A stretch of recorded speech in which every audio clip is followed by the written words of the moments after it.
नमस्कार दोस्तों, मैं अशोक कुमार आप सभी का स्वागत करता हूं एलएनएस के डिजिटल प्लेटफॉर्म पर। आज अपने चर्चा करेंगे केंद्र सरकार के बजट के शेष बचे हुए भाग के बारे में। कल की क्लास में अपने देखा था कि इस वर्ष के बजट में सरकार ने अपने आय तथा व्यय का क्या ब्यौरा दिया है। आज की क्लास में अपने देखेंगे कि बजट के अंदर जो शेष बचा हुआ भाग है, जिसके अंदर सरकार के वित्तीय प्रबंधन के प्रदर्शन को मापने के मापदंड, जिनको घाटों के रूप में दर्शाया जाता है, तथा सरकार के द्वारा दिए गए मुख्य प्रस्ताव जो है उनकी चर्चा करेंगे। सबसे पहले अगर अपने बात करें बजट के अंदर दिखाए जाने वाले घाटों की, तो ये जो घाटे होते हैं जिनको डिफिसिट्स कहते हैं, ये वास्तव में सरकार के वित्तीय प्रदर्शन या वित्तीय प्रबंधन के प्रदर्शन को मापने के लिए मापदंड के तौर पर प्रयोग में लिए जाते हैं। किसी भी बजट के अंदर सामान्यतः 4 अलग अलग प्रकार के घाटों के आंकड़े दर्शाए जाते हैं। एक होता है फिस्कल डिफिसिट या राजकोषीय घाटा, दूसरा होता है राजस्व घाटा या रेवेन्यू डिफिसिट, और तीसरा जो होता है वो होता है इफेक्टिव रेवेन्यू डिफिसिट या प्रभावी राजस्व घाटा। और उसके साथ साथ जो है प्राइमरी डिफिसिट या प्राथमिक घाटे को भी बजट में शामिल किया जाता है। इन घाटों के आंकड़े जान लेने से पहले ये आवश्यक है कि अपने इनका अर्थ जान लें। तो अगर अपने बात करें कि इनका अर्थ क्या होता है, तो सबसे पहले अगर अपने बात करें राजकोषीय घाटे की, तो जो राजकोषीय घाटा होता है वह वास्तव में सरकार के आय और व्यय के अंतर को दर्शाने के लिए प्रयोग में लिया जाता है। कि अगर किसी वर्ष के अंदर सरकार ने 100 रुपए की आय प्राप्त की है, उसकी प्राप्तियां जो है वह 100 रुपए रही, परंतु उसी वर्ष में उसने 120 रुपए का व्यय किया, तो जो 20 रुपए होगा वह राजकोषीय घाटा होगा साधारण भाषा में। हालांकि तकनीकी रूप से इसकी परिभाषा जो है वह जटिल होती है। अगर अपने बात करें कि राजकोषीय घाटा जो होता है वह किसको दर्शाता है, तो सामान्यतः राजकोषीय घाटा सरकार के द्वारा एक वर्ष में लिए जाने वाले उधार को दर्शाता है। यहाँ पर यह मानकर चला जा रहा है कि जो बजट घाटा होगा वह 0 ही रखा जाएगा। केंद्र सरकार के बजट में हमेशा बजट घाटा 0 ही होता है। तो जो राजकोषीय घाटा होता है वो उधार को दर्शाता है कि किसी भी वित्त वर्ष में सरकार कितना उधार लेती है। उसके साथ साथ दूसरा जो घाटा होता है वो होता है राजस्व घाटा, या जिसको अपने रेवेन्यू डिफिसिट कहते हैं। कल की क्लास में अपने देखा था कि सरकार की प्राप्तियों तथा सरकार के व्यय को 2 अलग अलग श्रेणियों में बांटा जाता है। सरकार की प्राप्तियों को अपने राजस्व प्राप्तियां और पूंजीगत प्राप्तियों में बांटते हैं, वैसे सरकार के व्यय को भी राजस्व व्यय और पूंजीगत व्यय में बांटते हैं। जो राजस्व व्यय और राजस्व प्राप्तियों का अंतर होता है उसको राजस्व घाटे के माध्यम से मापा जाता है। तो राजस्व घाटा यह दर्शाता है कि सरकार ने राजस्व श्रेणी के अंदर कितनी प्राप्तियां प्राप्त की तथा राजस्व श्रेणी के अंदर ही कितना व्यय किया, उसके अंतर को दर्शाया जाएगा राजस्व घाटे के माध्यम से। उसके साथ साथ तीसरा आंकड़ा जो शामिल किया जाता है वह है प्रभावी राजस्व घाटा या इफेक्टिव रेवेन्यू डिफिसिट। वास्तव में 2012 से पहले इफेक्टिव रेवेन्यू डिफिसिट या प्रभावी राजस्व घाटे के बारे में बजट में चर्चा नहीं की जाती थी, परंतु यहां पर केंद्र सरकार का एक विरोधाभास पैदा होता था। केंद्र सरकार का यह मत था कि बहुत बार ऐसा होता है कि हम समाज कल्याण के लिए या समाज कल्याण की किसी विशेष कार्यक्रम के लिए राज्य सरकार को अनुदान देते हैं। चूंकि यह अनुदान समाज कल्याण या उसके उद्देश्य से दिया जा रहा है, तो वह केंद्र सरकार के लिए राजस्व व्यय में शामिल किया जाएगा। हालांकि केंद्र सरकार का मत था कि उस व्यय का कुछ भाग जो है वह संपत्ति निर्माण में भी काम में आता है। अगर कुछ भाग जो संपत्ति निर्माण के लिए काम में आता है तो उसे केंद्र सरकार के लिए पूंजीगत व्यय में शामिल किया जाना चाहिए, ना कि राजस्व व्यय में। इस विरोधाभास को समाप्त करने के लिए एक नए प्रकार का आंकड़ा शामिल किया गया जिसको नाम दिया गया प्रभावी राजस्व घाटा। अब इसके अंदर क्या होता है कि आप राजस्व घाटे के अंदर से एक चीज को माइनस कर देते हैं, केंद्र द्वारा राज्यों को दिए गए अनुदान का वह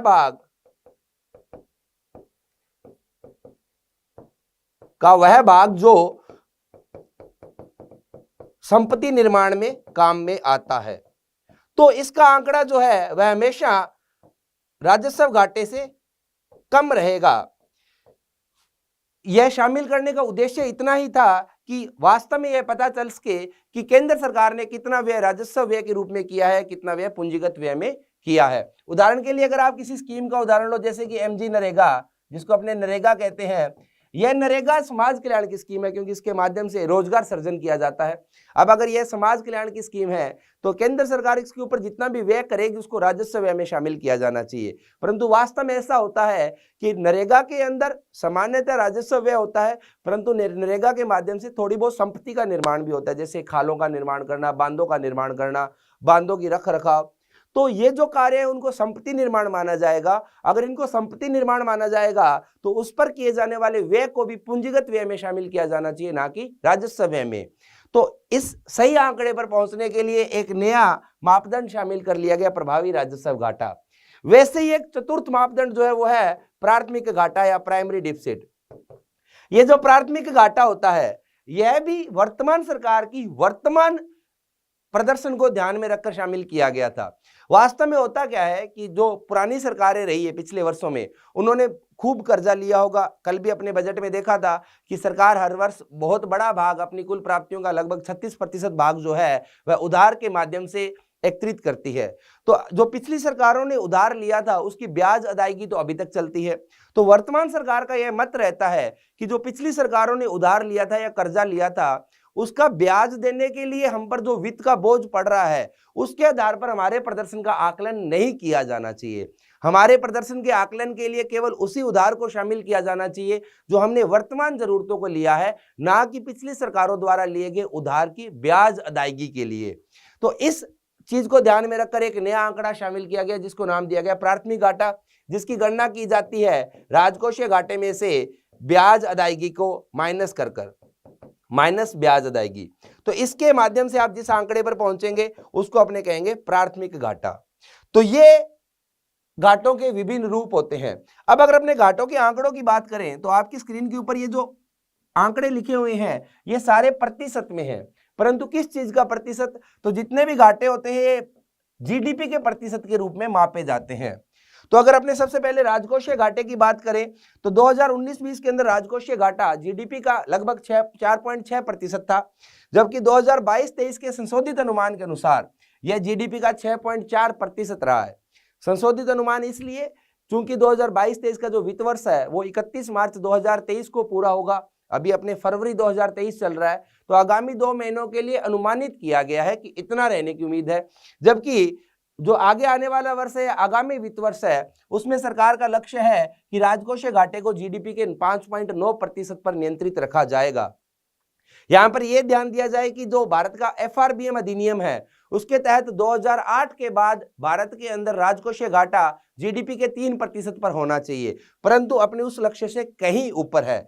अगर देखा जाए तो 2020-21 के अंदर इसमें अचानक से वृद्धि दर्ज की गई थी, उसके बाद इसमें लगातार गिरावट आई है और अगले वर्ष भी सरकार ने इसमें गिरावट का ही अनुमान लगाया है। उसका कारण यह होता है कि जब जब आपकी अर्थव्यवस्था संकटकालीन परिस्थितियों में होती है या अर्थव्यवस्था में गिरावट दर्ज की जाती है उस समय पर सरकार के व्यय में एक अचानक बढ़ोतरी होती है। चूंकि संकटकालीन परिस्थितियों के अंदर सरकार को समाज के कमजोर वर्गों को विशेष सहयोग देना पड़ता है, अनाज के माध्यम से, नगद के माध्यम से, अन्य माध्यमों से। साथ ही साथ सरकार को बाजार में मांग बनाए रखने के लिए भी अपने व्यय में बढ़ोतरी करनी पड़ती है, क्योंकि संकटकालीन परिस्थितियों में जो निजी संस्थाएं और निजी व्यक्ति होते हैं उनकी खर्च करने की क्षमता कम हो जाती है।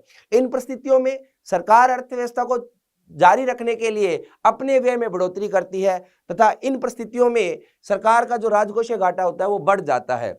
अब अपने कोविड के नकारात्मक प्रभाव से धीरे धीरे बाहर आ रहे हैं, इसलिए लगातार राजकोषीय घाटे में गिरावट दर्ज की गई है। वैसे अगर अपने बात करें राजस्व घाटे की तो राजस्व घाटा 2019-20 के अंदर जीडीपी का 3.3% था, जबकि 2022-23 के अंदर यह जीडीपी के 4.1% पर रहने की उम्मीद है तथा आगामी वर्ष के लिए सरकार ने लक्ष्य निर्धारित किया है कि राजस्व घाटे को जीडीपी के 2.9% पर लाया जाएगा। वैसे अगर अपने बात करें प्रभावी राजस्व घाटे या इफेक्टिव रेवेन्यू डिफिसिट की तो 2019-20 के अंदर ये जीडीपी का 2.4% था, जबकि 2022-23 के अंदर अनुमानित है कि ये जीडीपी का 2.9% रहेगा तथा आगामी वर्ष में इसका बढ़कर कम होकर 2.3% होने की उम्मीद है। वैसे अगर अपने बात करें प्राथमिक घाटे की या प्राइमरी डिफिसिट की तो यह 2019-20 में जीडीपी का 1.6% हुआ करता था, जबकि पिछले वर्ष यानी कि 2022-23 के वित्त वर्ष में अनुमान है कि यह जीडीपी का 3% रहेगा तथा आगामी वर्ष के लिए लक्ष्य रखा गया है कि इसको जीडीपी के 1.7% पर लाया जाएगा। यहां पर यह ध्यान दिया जाए कि जो 2023-24 का वित्त वर्ष है उसमें यह अनुमानित है कि सभी घाटे पिछले वर्ष की तुलना में कम होंगे। जब अर्थव्यवस्था के अंदर ऐसी रणनीति अपनाई जाती है, जब सरकार अपने घाटों को कम कर रही है तो उसको अपने वित्तीय समेकन कहते हैं, फिस्कल कंसोलिडेशन कहते हैं। तो भारत सरकार जो है वो वित्तीय समेकन की तरफ बढ़ रही है। तो ये इन घाटों के माध्यम से अपने को यह अनुमान लगता है कि सरकार ने राष्ट्र के वित्तों का अच्छा प्रबंधन किया है या नहीं किया है। अगर परीक्षा के दृष्टिकोण से देखें तो आपको 2022-23 और 2023-24 के आंकड़ों को ध्यान में रखना होता है। सामान्यतः आगामी वर्ष के आंकड़े पूछे जाते हैं, परंतु 2022-23 के आंकड़े भी पूछे जा सकते हैं, तो याद रखने के दृष्टिकोण से आपको ये आंकड़े ध्यान में रखने होते हैं। हालांकि इन आंकड़ों का पूर्ण अर्थ निकालने के लिए अपने को पीछे का ट्रेंड भी देखना पड़ता है। वैसे अगर अपने बात करें कि इस साल के बजट के अंदर सरकार ने कौन से मेजर खर्चे दिखाए हैं, तो सरकार ने जिन जिन चीजों के ऊपर खर्चा दिखाया गया है वो आपको स्क्रीन पर दिखाया गया है। अगर अपने बात करें पेंशन की, तो 2022-23 के अंदर पेंशन के ऊपर सरकार के द्वारा 2,44,780 करोड़ रुपए का खर्चा संभावित माना गया है, जबकि आगामी वर्ष में सरकार का अनुमान है कि यह खर्चा बढ़कर 2,34,359 करोड़ रुपए हो जाएगा, कम होकर तो पेंशन के खर्चे में -4% या इसमें गिरावट दर्ज की गई है 4% की। वैसे अगर अपने रक्षा के खर्चे की बात करें तो वर्ष 2022-23 के अंदर रक्षा के ऊपर 4,09,500 करोड़ रुपए खर्चा अनुमानित किया गया है। एक बार फिर बता देता हूं कि एक संशोधित अनुमान है, क्योंकि वित्त वर्ष 2022-23 जो है वह अभी तक पूर्ण नहीं हुआ है। आगामी वर्ष या 2023-24 के अंदर सरकार का अनुमान है कि रक्षा के ऊपर 4,32,720 करोड़ रुपए खर्चा किया जाएगा। इसका अर्थ है कि पिछले वर्ष की तुलना में इस वर्ष रक्षा के खर्चे में 6% की बढ़ोतरी दर्ज या अनुमानित की गई है। वैसे अगर अपने बात करें फर्टिलाइजर सब्सिडी या उर्वरक सब्सिडी की, सामान्यतः सरकार के द्वारा उर्वरक सब्सिडी के रूप में 2 अलग अलग कार्यक्रम चलाए जाते हैं। एक यूरिया के ऊपर दी जाने वाली सब्सिडी और एक अन्य उर्वरक जिसमें मुख्यतः डीएपी खाद आती है उसके ऊपर दी जाने वाली सब्सिडी। इन दोनों ही सब्सिडी के संयुक्त रूप से सरकार का अनुमान है कि पिछले वर्ष के अंदर 2022-23 के अंदर सरकार का कुल खर्चा जो रहने वाला है वो 2,25,200 करोड़ रहने वाला है, जबकि सरकार का अनुमान है कि 2023-24 के अंदर ये खर्चा कम होकर 1,75,100 करोड़ हो जाएगा। ये इस खर्चे में -22% की गिरावट दर्ज की गई है।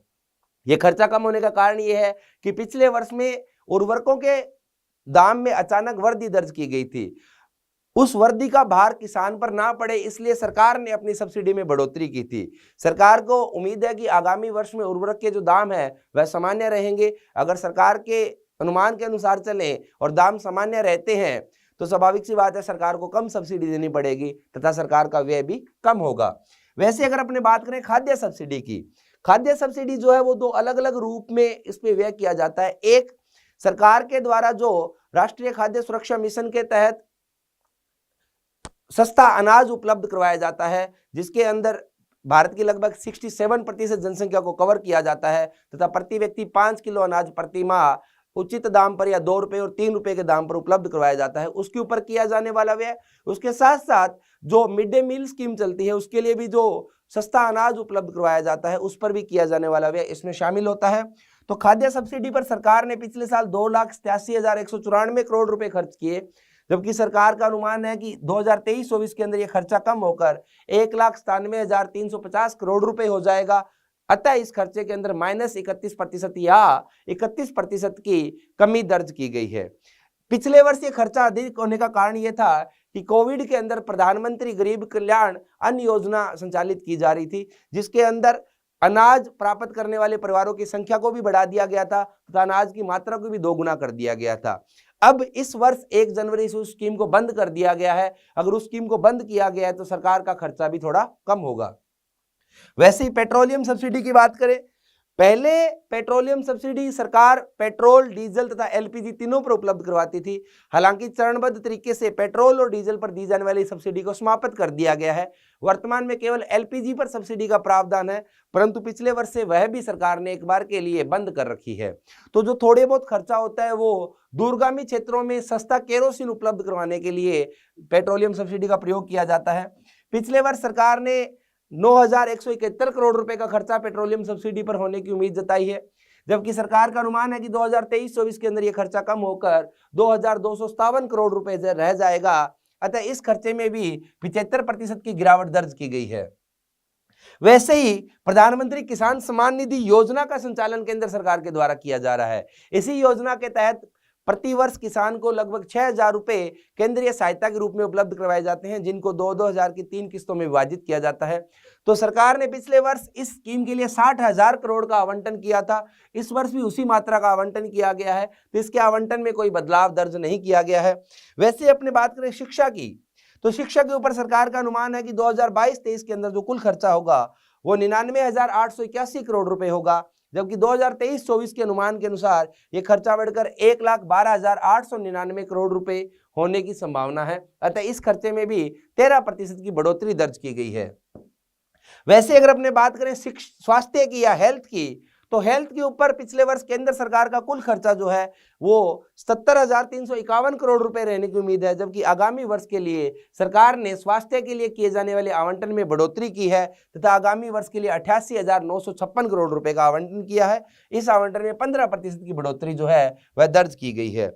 तो ये सरकार के मुख्य व्यय है कि किन किन चीजों के लिए सरकार के द्वारा व्यय किया जा रहा है। यहाँ पर यह ध्यान रखा जाए कि सरकार का जो कुल व्यय है वह लगभग 45 लाख करोड़ रुपए रहने वाला है। उस 45 लाख करोड़ रुपए में से ये मुख्य व्यय है जिनके ऊपर सरकार के द्वारा खर्चा किया जाएगा। अब अगर अपने बात करें सरकार के मुख्य प्रस्तावों की, इस बजट के अंदर वित्त मंत्री ने जो भी प्रस्ताव रखे हैं, तो इस बजट की खासियत ये रही कि सरकार ने एक विशेष अप्रोच या एक विशेष दृष्टिकोण अपनाया जिसको नाम दिया गया सप्तऋषि अप्रोच या सप्तऋषि दृष्टिकोण। सप्तऋषि दृष्टिकोण का मतलब है कि 7 अलग अलग बिंदुओं के ऊपर बल दिया जाएगा। इन 7 बिंदुओं का उद्देश्य है भारत का सामाजिक व आर्थिक कल्याण करना या सामाजिक व आर्थिक विकास करना होगा। तो परीक्षा के अंदर यह पूछा जा सकता है कि सरकार के सप्तऋषि अप्रोच के अंदर किस किस को शामिल किया गया है। तो यहाँ पर यह जान लेना आवश्यक होता है कि वित्त मंत्री के द्वारा घोषित किए गए सप्तऋषि अप्रोच में क्या क्या शामिल किया गया है। तो इसके अंदर जो पहले बिंदु पर बल दिया गया वो है इंक्लूसिव डेवलपमेंट या समावेशी विकास। समावेशी विकास का अर्थ है कि समाज के हर व्यक्ति, हर क्षेत्र के अंदर रहने वाले नागरिक को राष्ट्र के विकास का लाभ मिलना चाहिए। तो सरकार का प्रस्ताव है कि हम इस प्रकार के विकास को बढ़ाने का प्रयास करेंगे। इसके साथ साथ सप्तऋषि के अंदर जो दूसरा बल दिया गया है वो दिया गया है रीचिंग द लास्ट माइल, या जिसको अपने कहते हैं अंत्योदय, कि जो समाज का अंतिम व्यक्ति है, जहां तक आज तक सरकार की सुविधाएं या सरकार की सेवाएं नहीं पहुंची है, चाहे वह संपर्क व्यवस्था की बात हो, चाहे वह सरकारी सेवाओं का लाभ हो, उन व्यक्तियों तक तथा उन समाज के उस वर्ग तक संपर्क व्यवस्था, उसके साथ साथ समाज की स्कीमों को, सरकार की स्कीमों को पहुंचाने का प्रयास किया जाएगा। उसके साथ साथ सप्तऋषि के अंदर जो तीसरा बल है वो है इंफ्रास्ट्रक्चर व इन्वेस्टमेंट पर। भारत के अंदर मूलभूत ढांचे में वृद्धि करना तथा भारत में निवेश को आकर्षित करना, ताकि भारत के अंदर आर्थिक वृद्धि जो है वो सुनिश्चित की जा सके। चौथा बिंदु जो है वो अनलिशिंग द पोटेंशियल। सरकार का ये मानना है कि भारत तथा भारत के समाज में बहुत क्षमता है, परंतु कुछ कमियों के कारण अपनी उस क्षमता का प्रयोग नहीं कर पाए हैं। तो सरकार का ये मानना है कि उस क्षमता प्रयोग के अंदर आने वाली सभी रुकावटों को दूर किया जाएगा, ताकि जो भारत की जनसंख्या है जो लगभग 130 करोड़ के आंकड़े को भी पार कर चुकी है, अगर अपने एसआरएस को माने तो 141 करोड़ के करीब पहुंच चुकी है, उस जनसंख्या की क्षमता को उपयोग में लिया जा सके। इसके अंदर जो 5वां बिंदु रहेगा वो रहेगा ग्रीन ग्रोथ या हरित वृद्धि।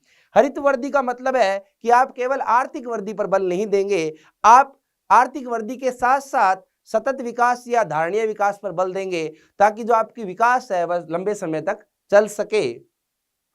छठा बिंदु जो रहेगा वो रहेगा फाइनेंशियल सेक्टर या वित्तीय क्षेत्र, जिसके अंदर हर व्यक्ति तक बीमा तथा बैंक पहुंचाने का सरकार का लक्ष्य था, जो कि लगभग पूरा हो चुका है। इसके साथ साथ ज्यादा से ज्यादा लोगों को एक नियोजित ऋण उपलब्ध करवाया जाएगा, ताकि उनको गैर नियोजित या असंगठित क्षेत्र से ऋण ना लेना पड़े तथा उन पर अतिरिक्त वित्तीय बोझ ना आए। इसके साथ साथ जो 7वां बिंदु रहेगा वो रहेगा यूथ पावर या अपने युवाओं की शक्ति, जिसको अपने डेमोग्राफिक डिविडेंड या जनसांख्यिकी विभाजक कहते हैं। चूंकि अपने ये सभी जानते हैं कि भारत की जनसंख्या का औसत आयु जो है वो लगातार कम होता जा रहा है, भारत में युवाओं का प्रतिशत लगातार बढ़ता जा रहा है और भारत की औसत आयु लगभग 28 वर्ष के करीब पहुंची है। तो स्वाभाविक सी बात है, इस यूथ को सही दिशा दिखाना तथा उनको अपनी क्षमता प्रयोग करने के लिए उचित मंच उपलब्ध करवाना सरकार की प्राथमिकता रहेगी। तो इन 7 चीजों से मिलकर सरकार का सप्तऋषि अप्रोच बनता है तथा इन्हीं 7 बिंदुओं को ध्यान में रखकर पूरे बजट का निर्धारण किया गया है। उसके अलावा सरकार ने इस समय को पिछले वर्ष अमृतकाल घोषित किया था। क्योंकि भारत जो है वह अपनी आजादी के 75 वर्ष पूरे कर रहा है, और अब आपको आगे दीर्घकालिक लक्ष्य निर्धारित करने की राष्ट्र को क्या दिशा प्रदान करनी है। तो प्रधानमंत्री ने इसको अमृतकाल घोषित किया था और सरकार का ये मानना है कि ये जो परिस्थितियां पैदा हुई है, इन परिस्थितियों को सकारात्मक रूप में लेते हुए सरकार इस अमृतकाल को अच्छा समय बनाने का प्रयास करेगी। इस अमृतकाल के अंदर या जो सरकार का मुख्य बल रहेगा वो रहेगा वुमेन्स के इकोनॉमिक एम्पावरमेंट पर या महिलाओं के आर्थिक सशक्तिकरण पर। महिलाओं को रोजगार उपलब्ध करवाना, उनको आय के अच्छे स्रोत उपलब्ध करवाना इसके अंदर शामिल किए जाएंगे। उसके साथ साथ जो बल रहेगा वो रहेगा पीएम विश्वकर्मा कौशल सम्मान के अंदर। विश्वकर्मा वर्ड यहाँ पर जो है वो प्रयोग में लिया गया है आर्टिस्ट के लिए या बहुत सारे मैकेनिक्स के लिए, हैंडीक्राफ्ट के जितने भी बनाने वाले लोग हैं उनके लिए। तो सरकार का ये मानना है कि भारत के लोगों में कला बहुत है, उस कला को उचित मंच, उचित कौशल तथा उचित बाजार उपलब्ध करवाने की जरूरत है। तो सरकार एक नई स्कीम लॉन्च करेगी जिसका नाम होगा पीएम विश्वकर्मा कौशल सम्मान, जिसके अंदर बहुत सारे कारीगरों को ट्रेनिंग, वित्तीय सहायता, उसके साथ साथ बाजार उपलब्ध करवाने पर बल दिया जाएगा। अमृतकाल का जो तीसरा पॉइंट है वो है टूरिज्म, पर्यटन। आप सभी जानते हैं कि भारत में पर्यटन जो है उसके बहुत सारी क्षमता है, परंतु पर्यटन भारत के अंदर उच्च स्तर पर विकसित नहीं हो पाया है। अगर अपने चीन या यूरोपियन देशों से तुलना करें तो पर्यटन का स्तर भारत में वह स्तर नहीं है। तो भारत में पर्यटन को आर्थिक व सामाजिक विकास का माध्यम बनाने का प्रयास किया गया है। उसके साथ साथ जो बल रहेगा वो रहेगा सतत विकास पर या हरित वर्दी पर। हरित वर्दी का अर्थ सतत विकास या धारणीय विकास ही होता है। तो सरकार का ये मानना है कि हम आर्थिक विकास या आर्थिक वर्दी के लिए पर्यावरण को नजरअंदाज नहीं करेंगे, हम पर्यावरणीय संतुलन को बनाते हुए वर्दी पर बल देंगे तथा भारत का सतत विकास करेंगे। ये अमृतकाल के 4 बिंदु है जो सरकार ने हाईलाइट किए हैं, तो परीक्षा के अंदर ये अलग से पूछे जा सकते हैं। उसके अलावा सरकार के अन्य प्रस्तावों की बात करें तो जो अपने बात कर रहे थे कि कोविड के अंदर प्रधानमंत्री गरीब कल्याण अन्न योजना की शुरुआत की गई थी, जिसके अंदर जो सस्ता अनाज है उसकी मात्रा को दोगुना किया गया था तथा परिवारों की संख्या भी बढ़ाई गई थी, परंतु उस स्कीम को 1 जनवरी 2023 से बंद कर दिया था। अब इस बजट के अंदर सरकार ने घोषणा की है कि उस स्कीम को 1 जनवरी 2023 से वापस लागू किया जाएगा, परंतु यह चुनिंदा परिवारों के लिए या समाज के चुनिंदा वर्ग के लिए उपलब्ध होगी। यह सामान्यतः अंत्योदय तथा प्रायोरिटी हाउसहोल्ड का मतलब होता है कि सरकार जब सस्ता अनाज देने की बात करती है तो वैसे तो भारत की कुल जनसंख्या का लगभग 67% जनसंख्या को कवर किया जाता है, परंतु इस 67 में से भी बहुत सारे परिवार ऐसे हैं जो अत्यंत गरीब है, उन परिवारों को ये उपलब्ध करवाया जाएगा। अंत्योदय योजना के अंदर सरकार के द्वारा लगभग भारत के 2 करोड़ परिवारों को शामिल किया जाता है, उनके लिए जारी रहेगी। इस स्कीम के तहत उनको प्रति माह 10 किलो अनाज मिलेगा 5 किलो के बजाय। उसके साथ साथ दूसरा प्रस्ताव जो दिया है वो दिया है सरकार ने नए नर्सिंग कॉलेज 157 नए नर्सिंग कॉलेज खोलने का प्रस्ताव दिया है ताकि भारत की चिकित्सा क्षेत्र की जरूरतों को ध्यान में रखते हुए प्रशिक्षित स्टाफ जो है वो उपलब्ध करवाया जा सके। इसके साथ साथ सरकार ने प्रस्ताव दिया है एक सिकल सेल एनीमिया नाम के डिजीज को 2047 तक पूर्णतः खत्म करने के लिए। ये जो सिकल सेल एनीमिया डिजीज है ये सामान्यतः ट्राइबल क्षेत्रों में ज्यादा पाया जाता है और अगर दुनिया में देखें तो अफ्रीका में ज्यादा पाया जाता है।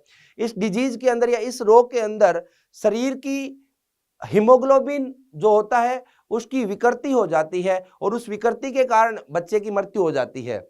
अगर एक सर्वे की माने तो भारत के अंदर लगभग 1.5 लाख लोग जो हैं वो सिकल सेल एनीमिया से ग्रसित हैं।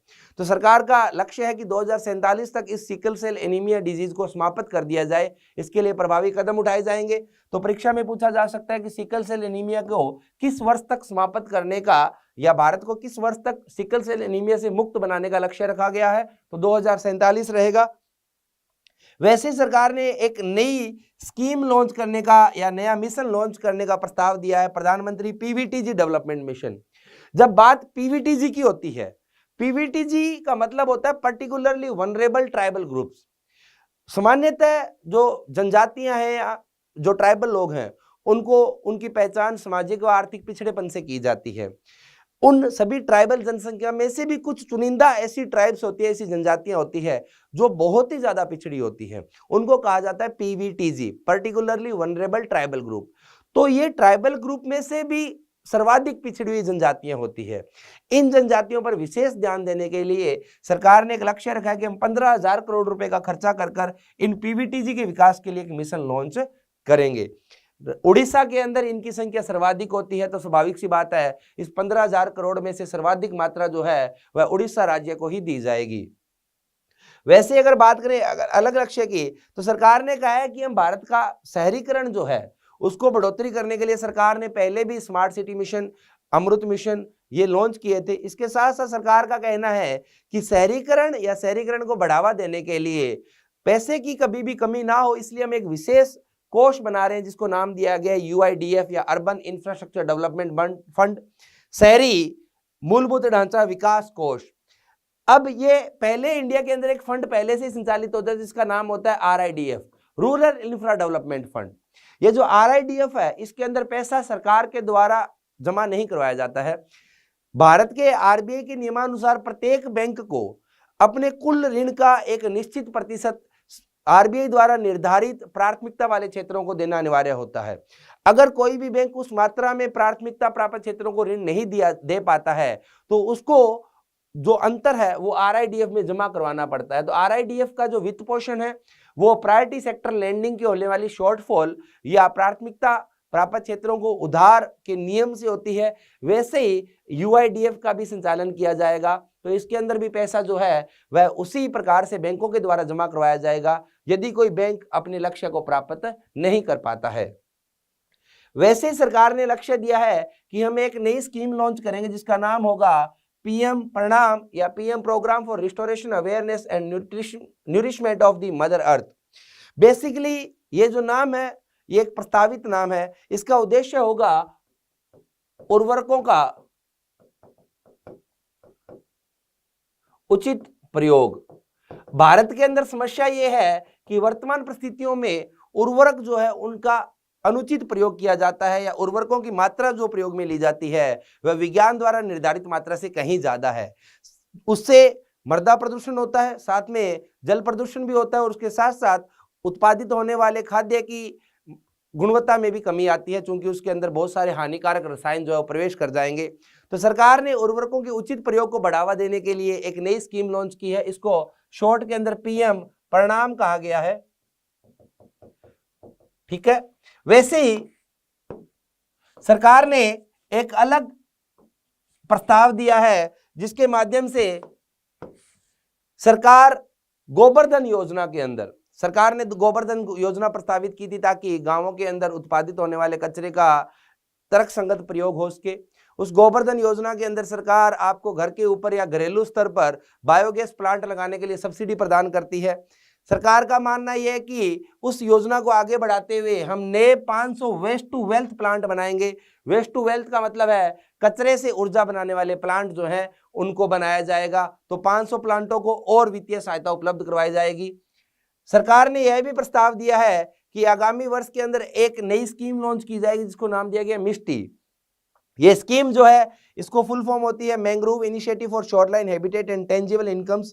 बेसिकली ये जो मैंग्रोव वनस्पति होती है उसको बढ़ावा देने के लिए प्रयोग में ली जाएगी। क्योंकि मैंग्रोव वनस्पति जो है वह तट के क्षरण को रोकती है, उसके साथ साथ चक्रवात के प्रभाव को भी कम करती है, चक्रवात के नुकसान को भी कम करती है, सुनामी के नुकसान को भी कम करती है और पर्यटन के लिए भी एक मुख्य आकर्षण होता है। इसलिए मैंग्रोव की संख्या या मैंग्रोव का संरक्षण करने के लिए एक नई स्कीम लॉन्च की गई है जिसको नाम दिया गया मिस्टी। सरकार ने एक नई फाइनेंशियल इंफॉर्मेशन रजिस्ट्री लॉन्च की है। भारत के अंदर समस्या ये है कि कोई भी एकीकृत भारत के अंदर आंकड़ों का स्रोत नहीं है जहां से ये पता चल सके कि किस व्यक्ति ने किस बैंक से या किस NBFC से कितना ऋण लिया है। इन सभी आंकड़ों को एक जगह एकत्रित करने के लिए एक नई फाइनेंशियल रिपोजिटरी बनाई जाएगी जिसके अंदर हर व्यक्ति की वित्तीय सूचना शामिल की जाएगी ताकि बैंक आगे ऋण देते समय सही निर्णय ले सकें कि इस व्यक्ति को ऋण दिया जाना चाहिए या नहीं दिया जाना चाहिए। उसके साथ साथ वो जो रिपोजिटरी का डेटा है वह नीति निर्माण में भी काम में आएगा। सरकार ये तय कर पाएगी कि किन व्यक्तियों को ऋण की जरूरत है, किस मात्रा में ऋण दिया जाना चाहिए, किस ब्याज दर पर ऋण दिया जाना चाहिए।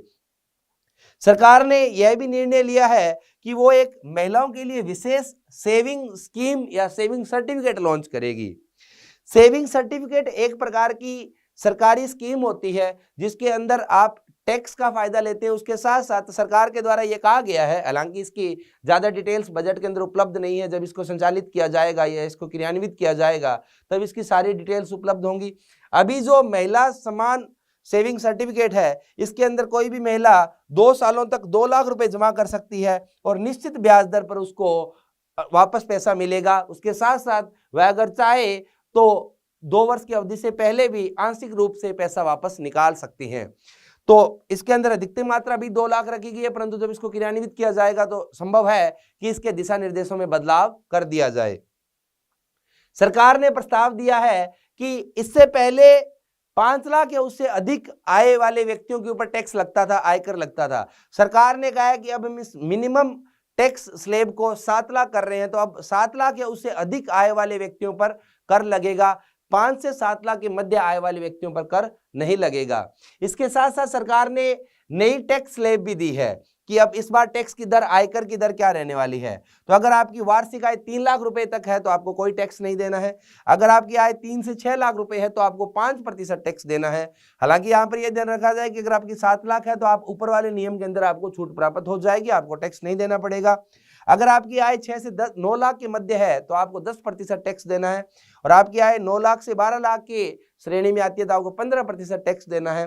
वैसे ही 12 से 15 लाख की श्रेणी में आय वाले व्यक्तियों को 20% टैक्स देना है, और 15 लाख से ऊपर आय वाले व्यक्तियों को 30% टैक्स देना है। यहाँ पर इस बात का ध्यान रखा जाए कि 2020 के अंदर भारत की वित्त मंत्री ने घोषणा की थी कि भारत के अंदर आयकर की 2 अलग अलग संरचनाएं लागू होगी। कुछ व्यक्ति जो है वह पुराने वाली आय कर की संरचना को जारी रख सकते हैं, तथा कुछ व्यक्ति, उनको विकल्प दिया गया था कि वो एक नई प्रणाली के अंदर खुद को शामिल कर सकते हैं। इस वर्ष सरकार ने पुरानी व्यवस्था को बंद कर केवल नई व्यवस्था को ही लागू कर दिया है। पुरानी व्यवस्था में होता क्या था कि क्योंकि वह व्यवस्था बहुत सालों से लागू की जा रही थी तो उसके अंदर बहुत सारे एग्जम्पशंस या बहुत सारी छूट शामिल कर ली गई थी, रियायतों को शामिल कर लिया गया था। उन रियायतों के कारण वह आयकर की प्रणाली जो है वो अपने आप में बहुत जटिल हो गई थी। उस जटिलता के कारण सरकार की प्राप्तियों में भी कमी आती थी, साथ ही साथ उस जटिलता के कारण लोगों को भी असुविधा होती थी, तथा जो कोर्ट में दाखिल किए जाने वाले केस हैं उनकी संख्या में भी बढ़ोतरी होती थी। तो इस जटिलता को दूर करने के लिए वित्त मंत्री ने 2020 के अंदर एक नई आयकर प्रणाली घोषित की थी, जिसके अंदर आपको अलग अलग एग्जम्पशंस या रियायतें नहीं मिलेगी, परंतु टैक्स की दर को कम कर दिया गया था। इस वर्ष पुराने वाली प्रणाली को बंद कर कुछ रियायतों को नई टैक्स स्लैब में शामिल कर लिया गया है, तथा नई टैक्स प्रणाली को ही भारत की टैक्स प्रणाली बना दिया गया है। इसके बारे में ज्यादा डिटेल जो है वो central board of direct taxation या CBDT जो होता है उसके द्वारा प्रकाशित की जाएगी। तो ये इस बार के टैक्स प्रपोजल्स हैं। तो ये कहानी है इस साल के बजट की। इसी के साथ अपने आज की क्लास का अंत करते हैं। धन्यवाद। Have a good day. Thank you. Keep watching.